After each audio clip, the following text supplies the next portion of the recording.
Šeit guļ simtiem tūkstoši cilvēku. Vēsta šis uzraksts pie Abezas nāves nometņu kapulaukiem.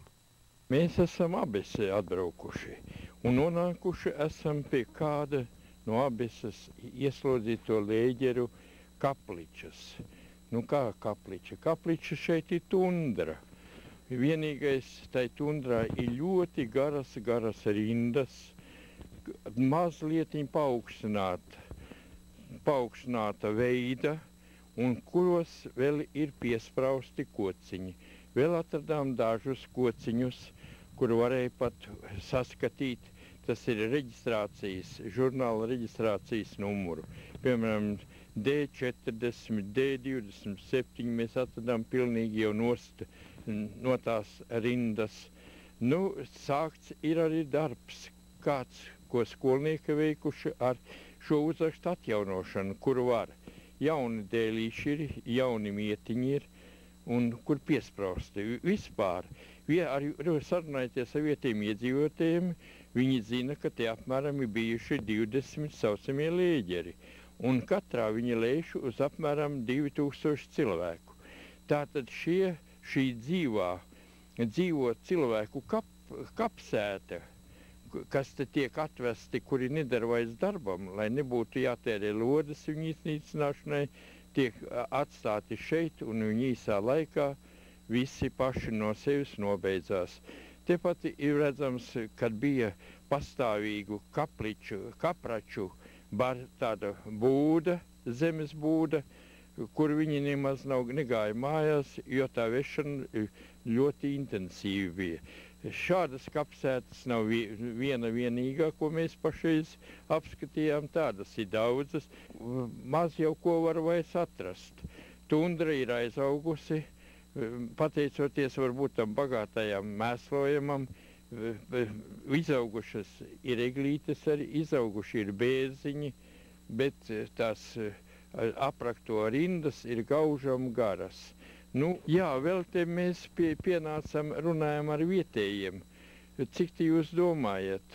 Viņi ir atbraukuši dzīvot gadu pirms tam, kad sāka likvidēt šos lēģerus šeit.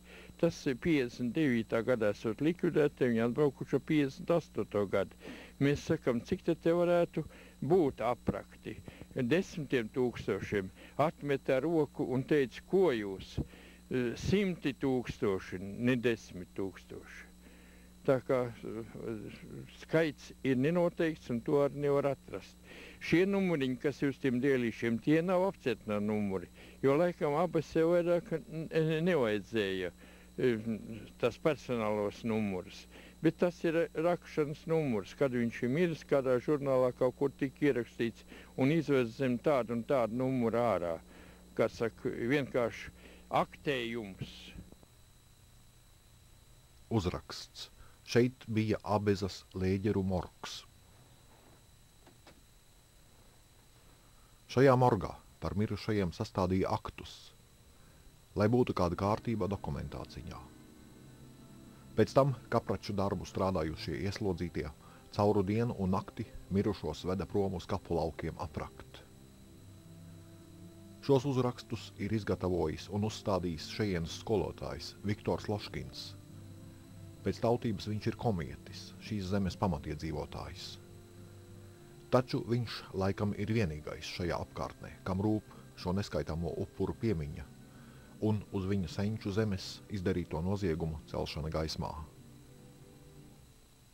По рассказам очевидцев, что здесь Man stāstīja, ka šajā vietā ir apbedīti daudzi cilvēki no Baltijas valstīm. Šeit nekas gan nav palicis. Tikai 2 krusti. Šeit ir tundra, bet tur tālāk ir labības lauks. Aiziesim uz turieni.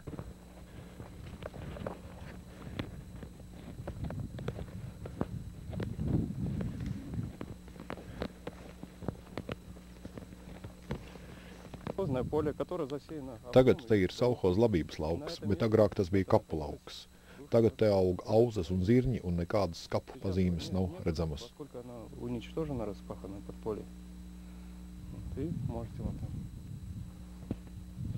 все заросло. И никаких признаков не видать.